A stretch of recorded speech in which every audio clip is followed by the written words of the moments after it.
భోగి రోజు అయిన తర్వాత సంక్రాంతి రోజునండి ఇంకా ఎప్పటిలాగే మా వారైతే వాడుకండి ఇంకా తెల్లవారుజామునే ఇంకా వెళ్ళి పక్కన వాడికి ఇంకా అక్కడికి వెళ్ళి ఆవు పాలు అయితే తీసుకుని వచ్చి ఇక్కడ ఇంటి గుమ్మం దగ్గర గ్యారెస్తో పెట్టేస్తారు. అవి తీసి లోపల పెట్టేసాను నేను. ఇంకా మా పాప అయితే స్కూల్కి వెళ్ళాలి కదా, రెడీ అయిపోయి ఇంకా వాళ్ళ నాన్న అయితే దేపట్టడానికి వెళ్ళి తీసుకెళ్తున్నారండి స్కూల్కి. ఇంకా భోగి రోజు సాయంత్రమేనండి నేను ఇక్కడైతే గుమ్మం దగ్గర చుక్కల ముగ్గు అయితే పెట్టేశానండి ఎంట్రన్స్లో మెయిన్. ఇంకా ఇక్కడ లోపల గుమ్మం దగ్గర మా పాప అయితే రంగులతో సంక్రాంతి ముగ్గు వేసింది. తోరణాలు కూడా కట్టుకున్నామండి మేము.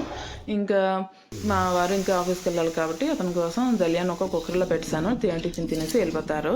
ఇంకా నేను ఇక్కడైతే కొత్త కుండలో అండి పాలు పొంగించాలనుకున్నాను. కాస్త కుండ వేడికి అండి పనిచేసిన వేడి ఉంటుంది కాబట్టి కాస్త ఎక్కువే పొంగిపోయేవి. తర్వాత బియ్యం కడిగి ఇంకా జావ అయితే వండి దేవునికి నైవేద్యం పెట్టాను.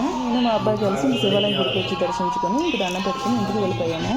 బయట చూస్తే కొబ్బరి చెట్లు అండి పిల్లలు ఎగరేసిన గాలిపటాలు అయితే చెట్టుకి చిరిగి ఉన్నాయి.